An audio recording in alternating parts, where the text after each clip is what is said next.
Yeah, I was like trying to decide what do I want to read next, because I was down in the stacks and it was kind of like,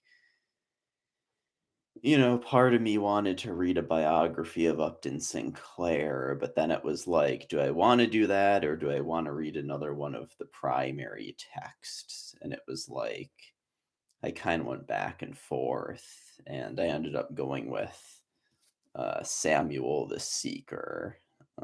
It's a much lighter read, a lot lighter than something like Dragon's Teeth, although that would be a good one to get into also at some point.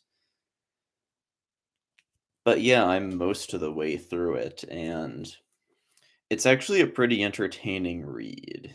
I knew nothing about it when I picked it up, so I was kind of going in blind, but yeah, it has some very it definitely has a very picaresque like element to it.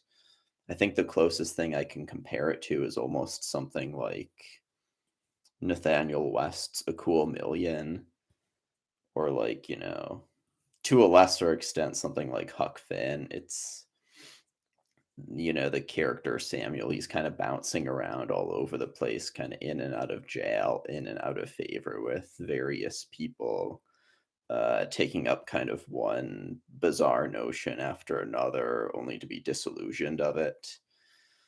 Um, but yeah, there's some legitimately funny moments in it. uh, Probably my favorite is when, Charlie Swift, the burglar, convinces Samuel to sort of become his apprentice and rob houses with him. And they're robbing a house, and, he gets scared when this like girl approaches him, and she's like very excited because she hopes he's a burglar, which he is, and because she read a book about a girl who runs into like a burglar robbing her house and manages to like reform him. And ever since she read that story, she's been eager to find a burglar so she can reform him. And Samuel's just like really, really scared, doesn't know what to do, so he ends up going along with that as Charlie Swift just sort of escapes.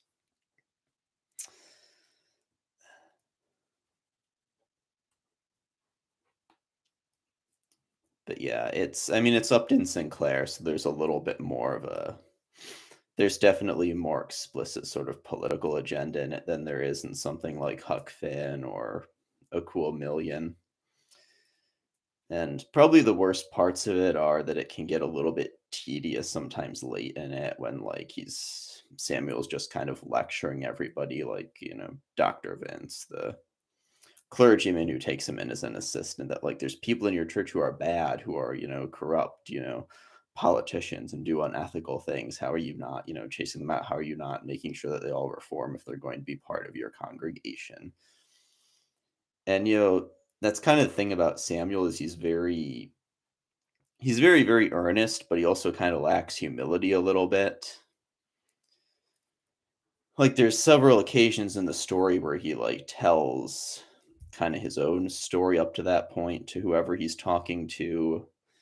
And he always talks about, how when he set out from home hoping to go to New York City but got robbed.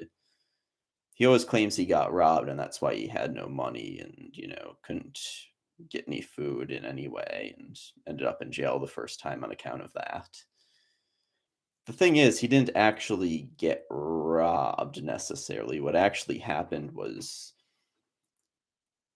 he ran into a kid who convinced him to avoid paying train fare by like jumping like a freight car.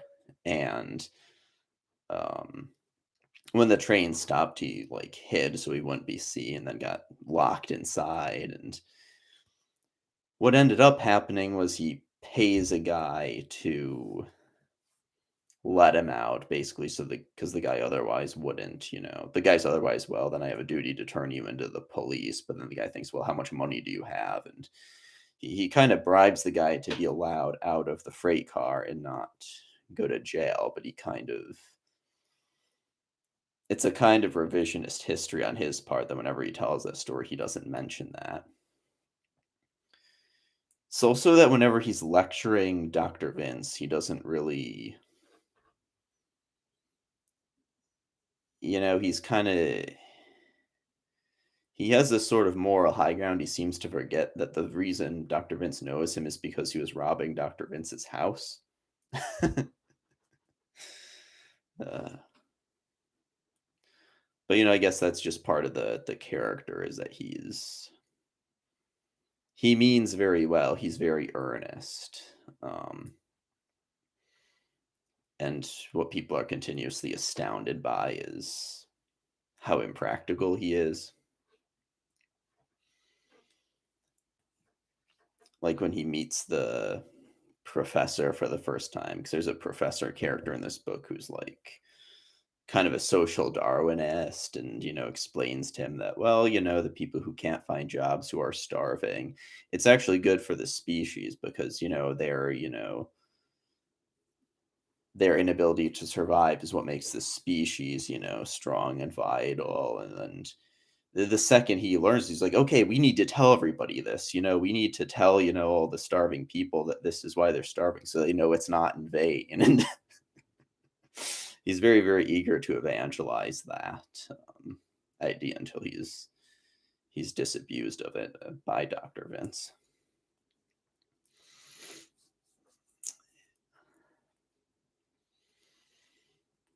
He kind of he gets to it's similarly kind of funny when he gets introduced to this local socialist chapter at the end.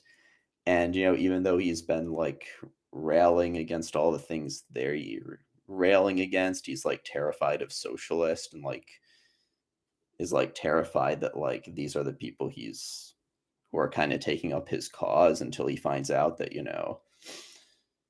no, they're actually not like all about free love and they actually don't all hate religion and they aren't all like they don't all want to like destroy the country and the government. uh, so yeah, it's a pretty fun read. I'm glad I picked it up.